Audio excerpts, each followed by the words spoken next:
All right. Welcome, everybody, to another episode of the Career Talks podcast. I'm always excited to have new guests on, share their wisdom, expertise. As you're tuning in, make sure to share where you're coming from, have some questions.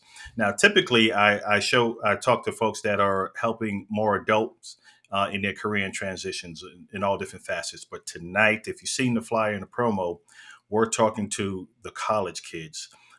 This is a subject that I think has been missed and has been a big gap, almost like, from what I can tell, has been stopped. And we just focused on current, folks in the workforce, and we kind of got away from, what are the next generation is coming up to do? What are their struggles and things like that? How are they overcoming what's going on in the economy, finding work in this new space we're having since the pandemic? So I'm super excited to have my guest join us. But before I introduce her, I just want to quickly say thank you to tonight's episode sponsor, which is Agape Career Counseling Group, where their focus is helping you discover a career you love. They do HR, small business consulting, as well as helping individuals with their resumes as well.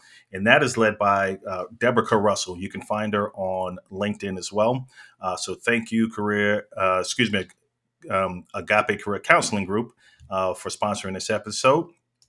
So now, again, definitely excited. But folks, again, please chime in. Let us know where you're calling in from or watching from. If you watch the replay, etc. I have Miss Andrea Koppel. She is the host of Time for Coffee podcast. She's a career coach. She's the 2021 top job search expert, recognized by LinkedIn, which is super exciting. I want to know how she got that. You had to put out a lot of value for LinkedIn to recognize you. So I'm super excited to learn about that.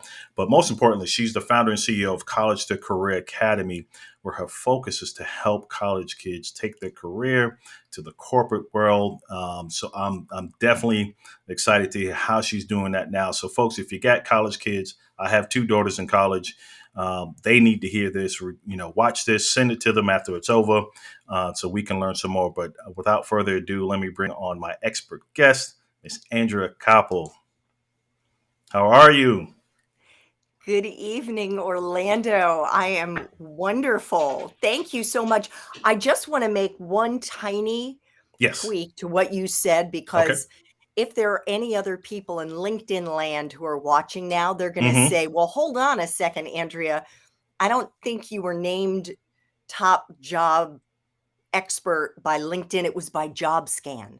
Job So scan. it Okay, was, great. yes, on Okay, LinkedIn, on but LinkedIn. I Cool. do actually have on my little vision board here to be a LinkedIn top voice.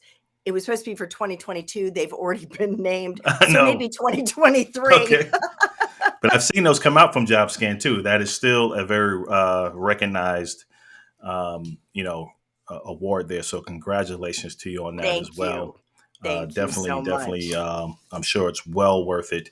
And yes, you said it right. The vision board too is the top voice. That is a target goal, and I For look forward to sure. seeing you hitting it and celebrating with you. Thank you. Thank you Uh, so much. Absolutely. So I'm gonna stop talking and just want you to share a little bit more about your background with the viewers and folks who will be tuning in and watching the replay. Absolutely. So let me begin by saying your major in school is not the tiny house that you're going to be forced to live in for the rest of your life. And let me tell you my story.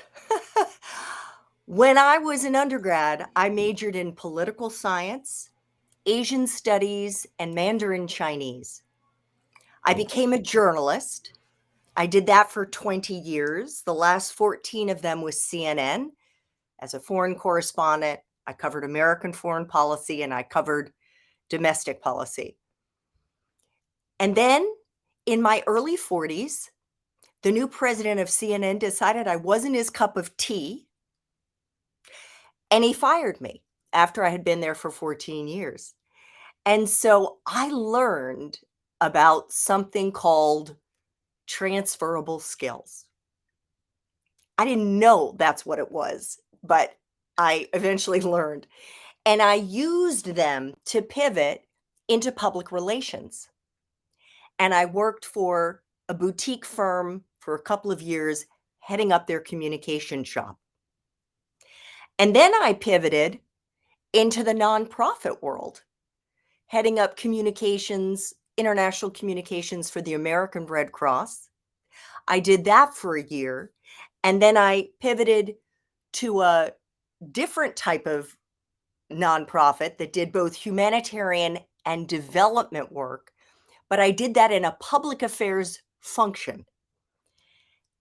And then almost 5 years ago, Orlando, I quit that last job. I was in the C-suite. I reported directly to the CEO. I quit that job because my only child, I know you have 5 daughters. God bless you. I only have 1 son, and at the time, he was 13, and I thought, "You know what? Life is going by so fast." And even though I'm a total type A, pedal to the metal professional, I said, "My heart is speaking to me, and I am gonna listen." And so I quit that job to become a full-time stay-at-home mom, and it was while I was home, Orlando, doing the stuff around the house, cleaning, cooking, walking the dog, running errands, that I started doing this with my little AirPods, although there weren't AirPods then, so it was probably this. And I was yeah, and I was binging on podcasts. Mm. And at the same time, I had all of these young people from various points over those careers reaching out to me for career advice. And I thought, where is the platform where they can go to get career advice on demand, to learn about how Orlando Haynes got into talent acquisition, how I could get into talent acquisition as a college student or a recent grad. And so I decided, well, my gosh, I used to be a journalist. I'm going to use some more of those transferable skills, and I'm going to interview professionals in dozens of different industries about what they do in their jobs and how they built their careers. And I called it Time for Coffee because that is shorthand for, "Hey, Orlando, do you have time to grab a cup of coffee so I can ask you about what you do and learn about your career?" So I have now interviewed, I began building it in 2018. Actually, this month, it's been 4 years. February of 2018. I launched it in August 2018, and I have interviewed over 300 professionals in dozens of industries about what they do.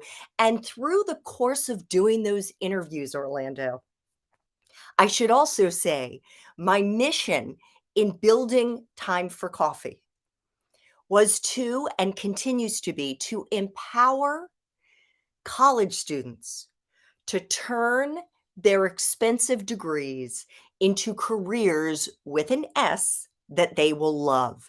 Because this generation, Gen Z, are going to have at least 17 different jobs over 4 to 5 different industries.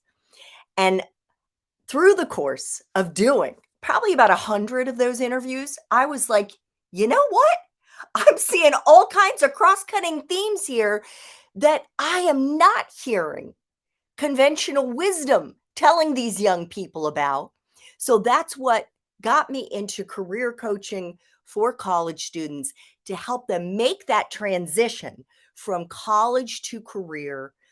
And I am now actually piloting a 7-lesson course at the University of Maryland School of Journalism to help confused juniors and seniors who don't know what they want to do when they graduate learn that that major is not the tiny house that they're going to be forced to live in, and instead it's the foundation of a professional skyscraper that they're going to be building over the course of their lives, with each new job and each new career adding a new floor in their skyscraper. So I want to alleviate the overwhelm, the anxiety, the self-doubt, and the failure to launch, and empower these young people to know that the world is their oyster. And I show them just how many choices they have. Absolutely. I don't know if anyone else feels like they need to go back to college and go through her course right now so they can have the early epiphany right now. Because if you were present for so many people that are going to watch this, they're going to be like, where was she when I was in school? You know That what? I is can help your kids. I can help exactly. your kid. I love that story. I love that story. And the folks that are chiming in, good friend Fanny Dunnigan says she totally relates with that because she came from an engineer to a stay at home mom. Now she does branding and video marketing, um, which is awesome. So thanks to all the folks that are tuning in and commenting as well. That's a phenomenal story, and I love the piece of you use your journalism techniques to use this platform to interview, which similar, but I do recruiting, right? Talent acquisition. So I'm constantly interviewing. So I said, I'm going to do the same thing. I'm just going to take those 21 years of interviewing skills and put it on the forefront of this platform. So I love that parallel thing we have in common there. But your story is phenomenal where you had Oh, that moment. you know what though, Orlando? I was just thinking before I came on Career Talks this evening that so many people like you who have never been broadcasters before, Hmm. you're all broadcasters now. Right. You've got shows, you've got a regular audience who tunes in to watch you. So, this is the beauty of platforms like LinkedIn and Instagram and Facebook, where you are empowered You are. to speak directly to the people who want to learn from you. You are. You are. You are absolutely correct, and I love that. Yeah, I'm excited to dive in. I'm excited to dive in because I think this is going to resonate, and I'm going to extract. And I like that I can keep this recording, share it with my two daughters, and then share it with my other three, the two that are in college, and say, "Here's what you need to look out for now."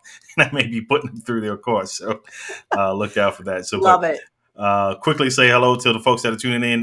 Karen Turner, thank you. She said, such a need for the service. I definitely didn't see all of my options at that time. Yep. Farah, thanks for tuning in again. Anna from Romania. Cool.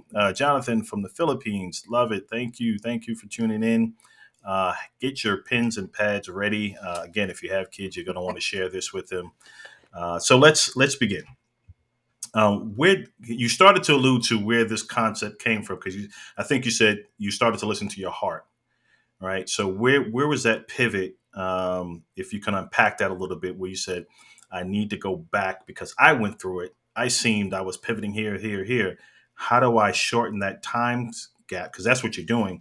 You're shortening that time gap for these students to get more clarity. Where was that moment you were like, I need to develop something and turn my attention toward these students before they, jump out into the corporate world?" The anguish that I hear, I still hear, because it's out there. It is, I would say it is almost an epidemic among young people today. I mean, we know that the great resignation is going on because people more in our age range, maybe in their 30s, are fed up with giving their entire day to their job. This generation, Gen Z, their entire lives have been permeated by grief. Mm. So if we go back to 9/11, right?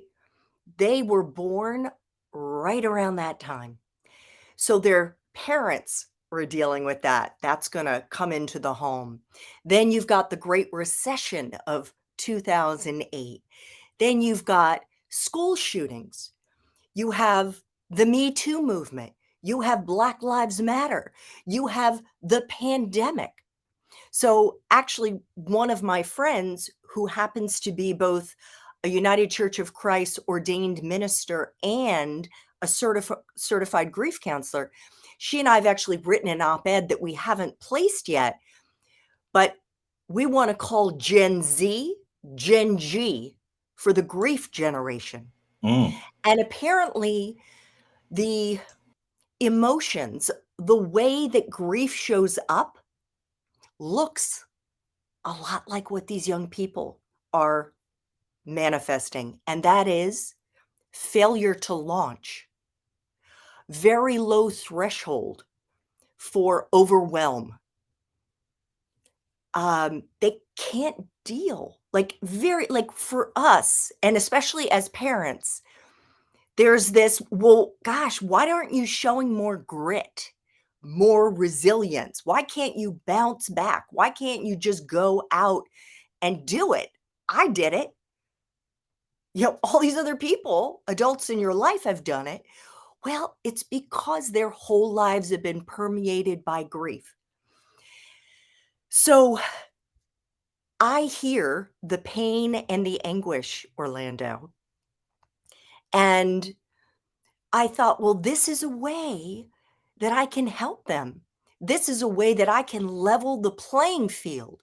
So, for those young people whose parents aren't connected in the industries that they want to go into, or they're at a school that doesn't have a useful alumni network for them, I bring the professionals to them. That's initially how this began. And I really felt like it was a one-way street, and not in a bad way. I felt this was my service, that I was doing a service, because this was not I was not getting a penny to do this. And so for 2 solid years, I worked almost as hard, I would say harder, building time for coffee, doing 4 to 6 interviews a week, Orlando, a week, and putting out 4 to 5 episodes a week. It was killing me. Wow. And I think I just reached the point where I was like, "Wait a minute. This isn't a one-way street. I'm not just giving, I'm getting. I am hearing these phenomenal stories and seeing and hearing with my own eyes and ears so many of us. 90% of the people I've interviewed, Orlando, had no clue what they wanted to do when they graduated. So, how did their careers unfold? That is why I liken this to saying, how do you start your career? Even for people who are farther along, how do you find your passion? It's by experimenting. It's by being a mad scientist in the laboratory with your test tubes, putting chemicals in your test tubes, wearing your big goggles. Remember those back in high school? And your Yep. gloves so you don't get burned by whatever Yep. chemical you're putting in there. What does a mad scientist do? Well, she experiments because she's trying to find the right formula. And sometimes she puts in the wrong chemicals and it blows up in her face, right? Like, ooh, Right. micromanaging boss, ooh, toxic culture. You try it, you experiment. So, this is how I teach students to discover their passion, because most of us do not have that eureka moment when we're 21 or 22 or 25. We don't know what is really going to light us up, where it's that great alignment between our skills and our interests, where we're like, "Oh my God, and you've got a great boss, and you've got great culture, and you've got opportunity for professional development." All of those things are aligned. What you're trying to entice employees to join, whether it's pods or any other place where you work, what is it that's going to entice them? You learn that by trying and by doing. And the only way that you can fail in job searching, in my opinion, is by not doing anything, by staying put, by not taking that job that you think you're going to like, may not love. Do it, try it, learn. That's awesome. So I have a ton of questions. I definitely want to dive in. One of the things that you said really resonated because I'm thinking, what is the mindset now of Gen G, right? Newly branded Gen G. Do they see hope, in their future for because you focus on juniors and seniors. So do they see hope in the current market now as they look towards a career? Not even figured out what it is, but still just do they have hope that like I'll find something I love because I can see the opportunity out there. I think aspirationally they hope, but I think realistically in their hearts, they are not as hopeful. They are so saturated with anxiety, so saturated with that and what does anxiety do? I have enough knowledge about the brain and the amygdala, which is the primitive part of the brain that controls fear, flight, or freeze, that sort of what protected us from the saber-toothed tiger back in the caveman days, to say that their amygdalas are so overstimulated Mhm. from this thing 24/7, they can't get away from it. They can't get away from images of their friends or classmates who just got that great internship or that amazing job. I'm so happy to announce. I'm so this, I'm so that. And what they don't know, but what you and I know, Orlando, is that there is no such thing as a perfect job, Correct. especially when it comes to entry level, especially because you're going to be Correct. doing grunt work. I mean, not all of it, of course, but that's part of the learning curve. And, there isn't necessarily the same culture if you have to pay your dues. It depends on the industry. But nevertheless, it is not going to be rainbows and sunshine every single day. So good luck to all those people who think they got like the killer job, but it could be you got an amazing salary, but you're working 15 hours a day. Right. That gets old real Real fast, quick. Exactly. real fast. So, which is a good point you make. So, it sounds like they're looking at the shiny name that's attached to their resume now. Like, oh my God, I'm with this big tech company, this industry here. I've made it. Until they go in and understand the corporate culture, the politics, the grunt work. You're on your own. Figure it out. No, there's no ramp plan designed for you just yet. No, there's no social, movement that's tied to your personal movement. So you're like, whoa, this is this is Totally. And not what I thought. and the other thing that I teach students who work with me is that your first job doesn't have to be a step in the direction of your capital C career. Okay? I Love can't tell which one is the right direction here. And instead, to think about it as just what do I want to do it. for Mhm. a year? What would I find interesting to try out for a year? And I say that for a number of reasons. The first of which goes back to that mad scientist. You got to try and do an experiment. And the other reason has to do with, and I don't know if you're going to stay with me on this, Orlando, but I believe in the magic of life. Mhm. Sometimes it's black magic. It's like the pandemic, the coronavirus, where we all get hit with a massive curveball. And at it for a period of time, it feels like a dark cloud has descended. For students, there were many of them who had internships or job offers that were rescinded. Suddenly they were going to school online, right? People lost jobs, their families, parents, grandparents, aunts, uncles lost jobs, right? Terrible, terrible.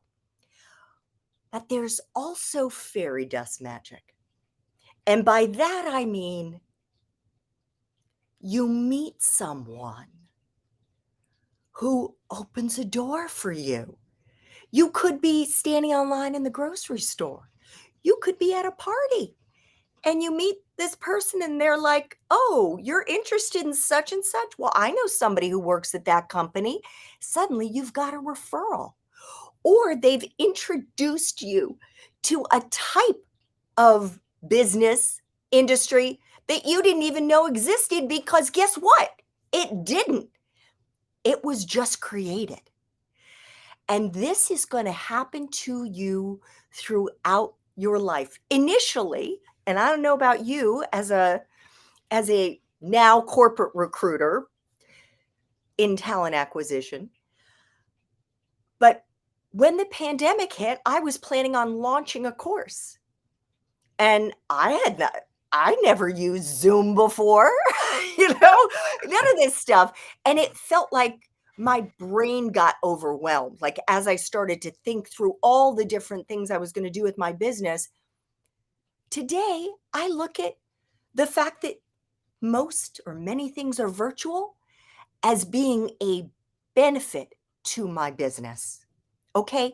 So I say take the good and what you think are the bad in stride.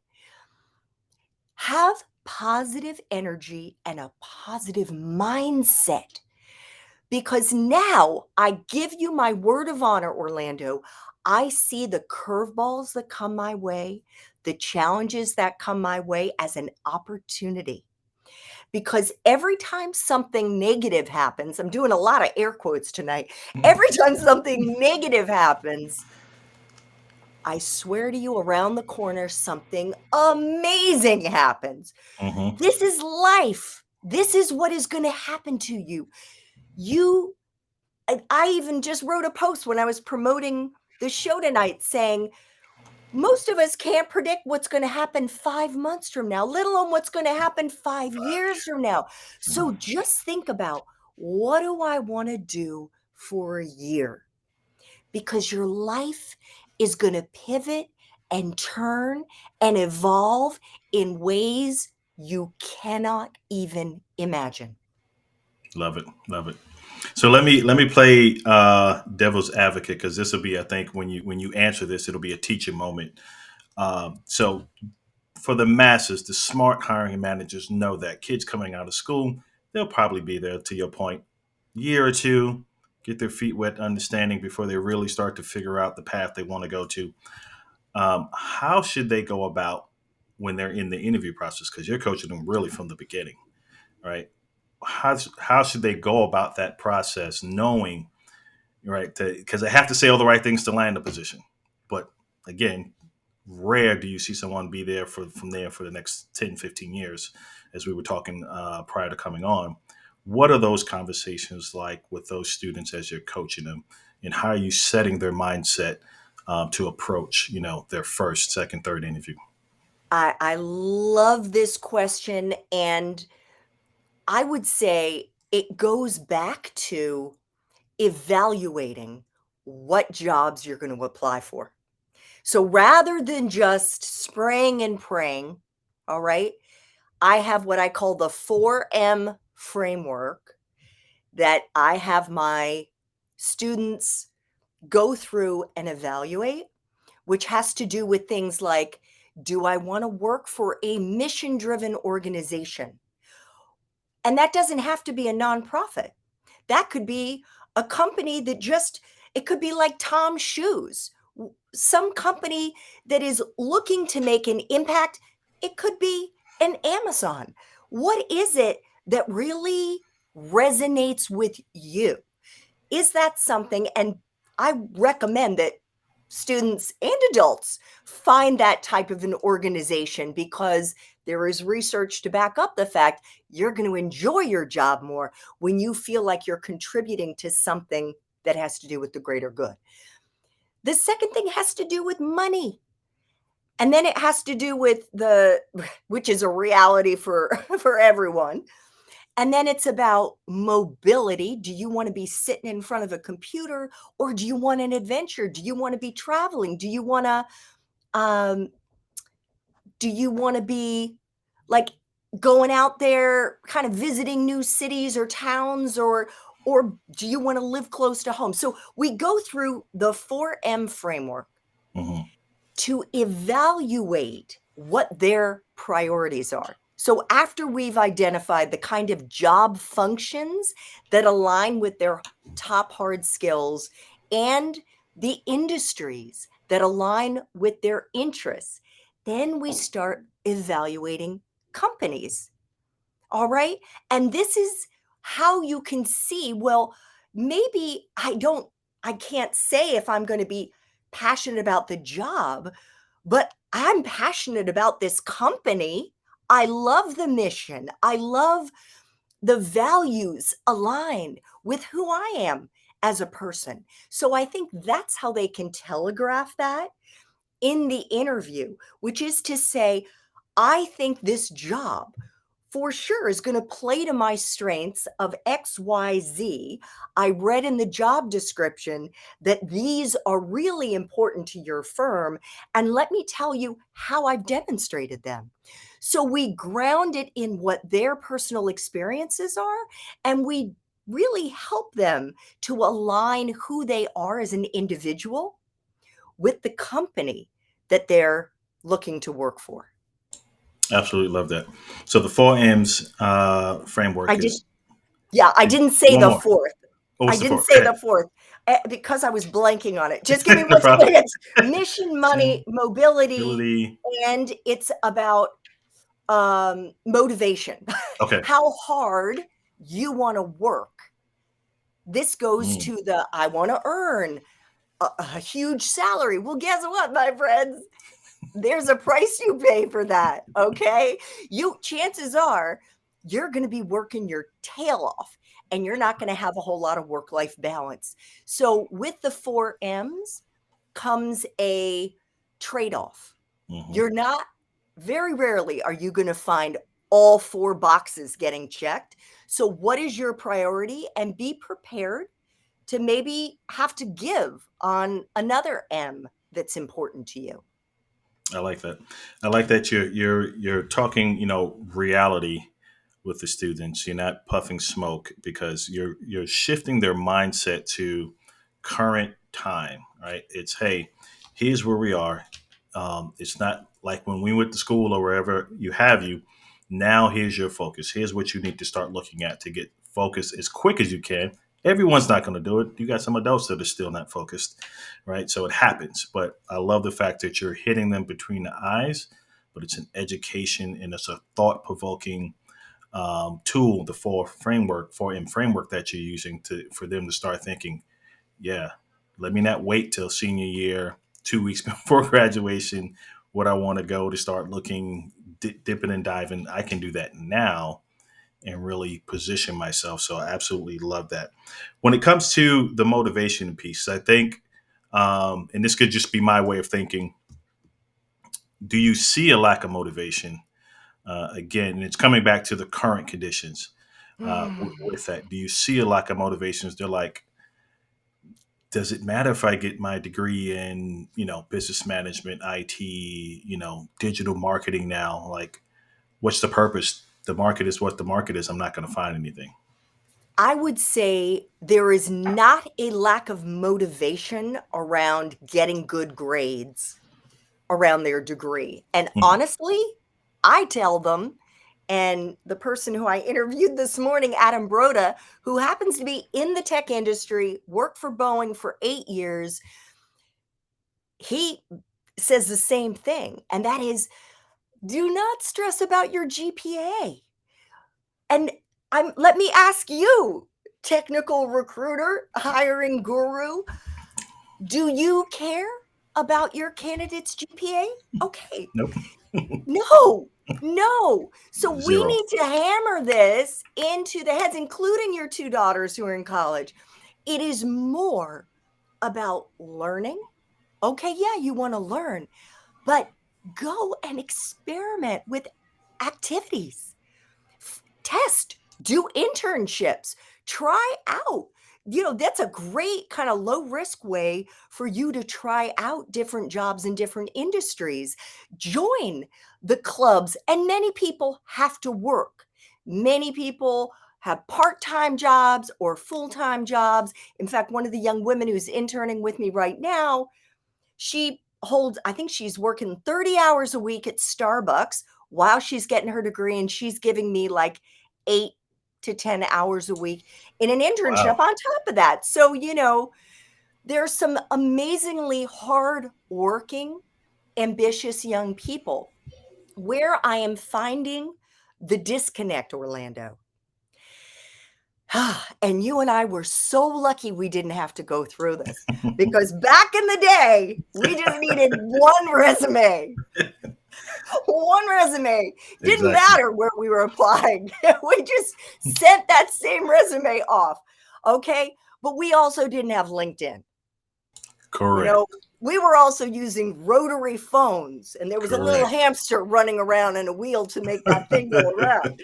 So, this is where the disconnect is. You and I and the amazing June who's there, and Azif and some of our other friends who work with job seekers know how to help them network using LinkedIn. Network in a strategic way so that you're reaching out to meet people at the companies where you'd like to work, and you're building relationships. And it doesn't even have to be at the companies where you'd like to work if you don't know where you want to work.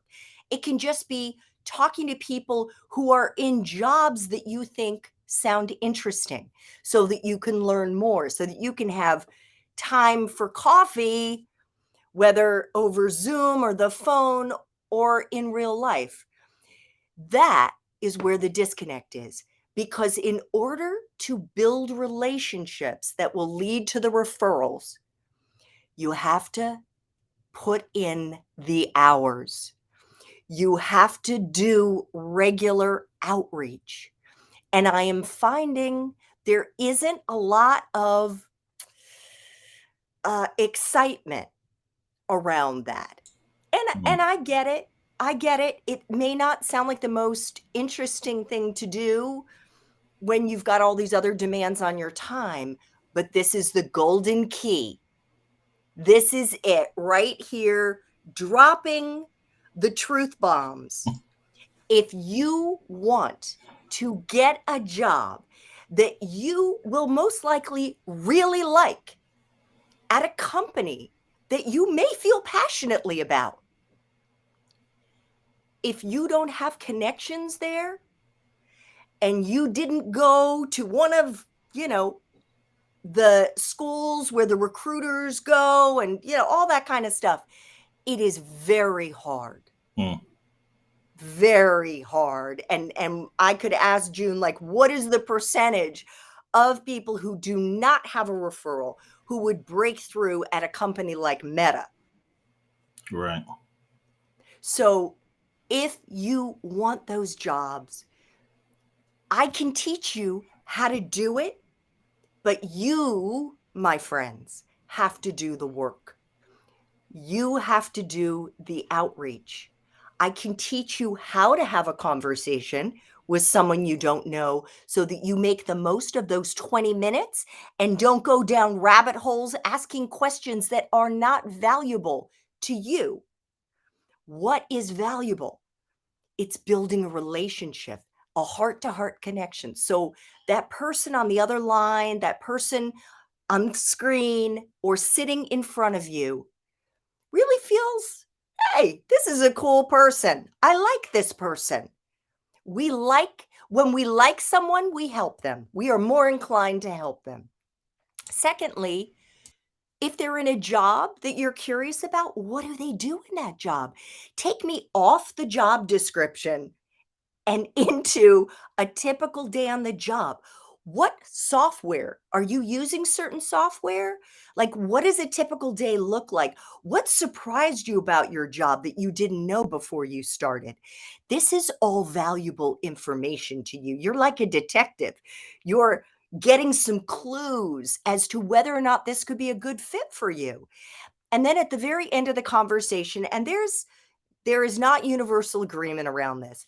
I tell the students I work with, if you're vibing with this person, totally say, hey, could you recommend one or two people that you think would be useful for me to speak to, whether they're at Meta or whether they're at fill in the blank, or maybe another company that you think I should check out?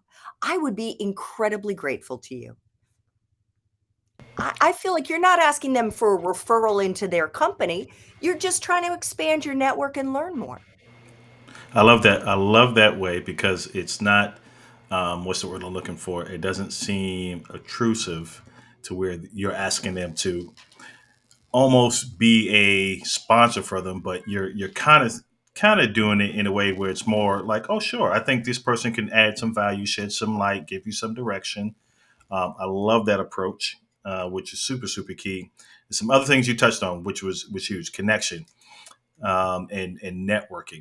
So, what are you getting a sense from the students if they are hesitant to network, knowing that is vital, right? Even across the this platform here, is it just? I'll just ask that. What are you hearing if there's hesitation? What are those? What does some of that commentary sound like? So I think with some students, there's this impression that you have to like be prepared for that informational interview as if you were going in for a job interview. Like there's the level of like, oh my God, but I have so much I should be asking them about like this obscure thing on their resume. And I'm like, no, no, no, no, no. You're talking 20 minutes, 30 minutes max. And by the way, that's like 6 questions if you're lucky. Right. Okay?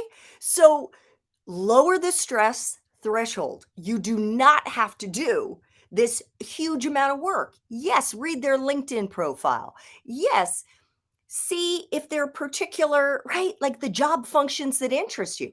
The second thing, Orlando, and with all due respect to our older viewers out there, and I know June has little kids, but Azif has some older ones. So I'm really talking to the ones with the older kids, like you and me, Orlando.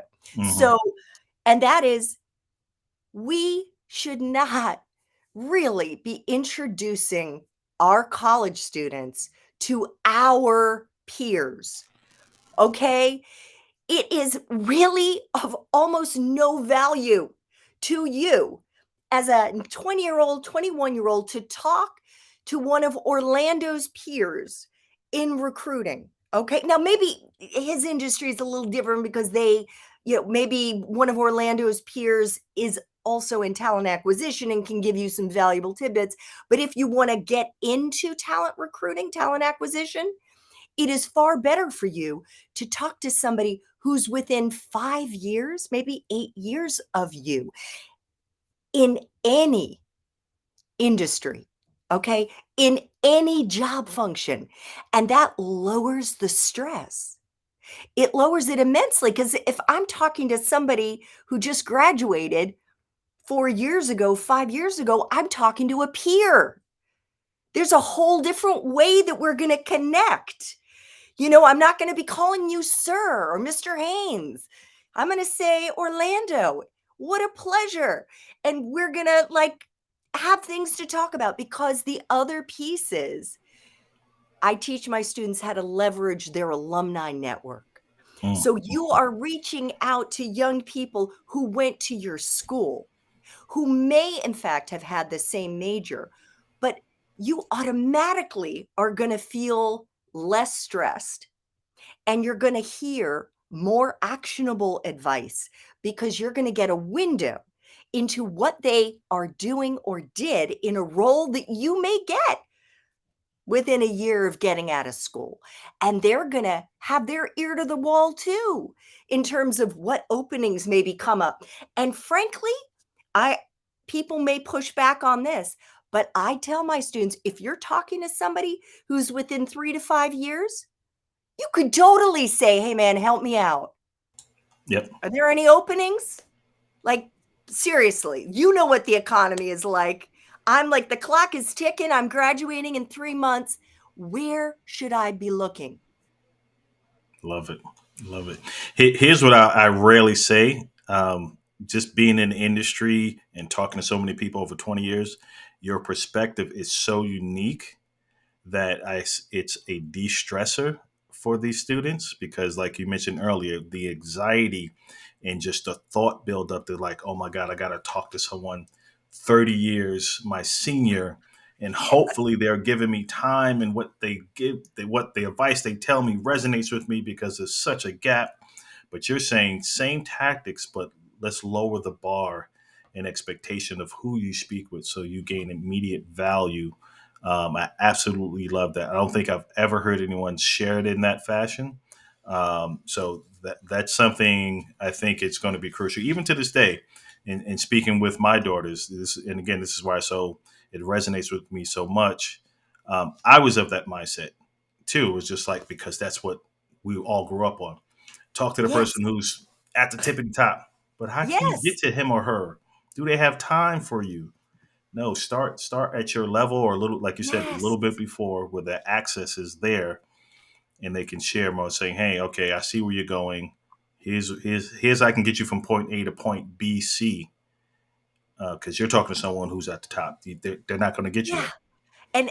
And I totally agree with you Yeah. because the other pieces, I'm sorry, mom and dad, all those people out there, your advice, and I'm not speaking to you, Orlando, because you're a Hmm. recruiter, but your advice is dated.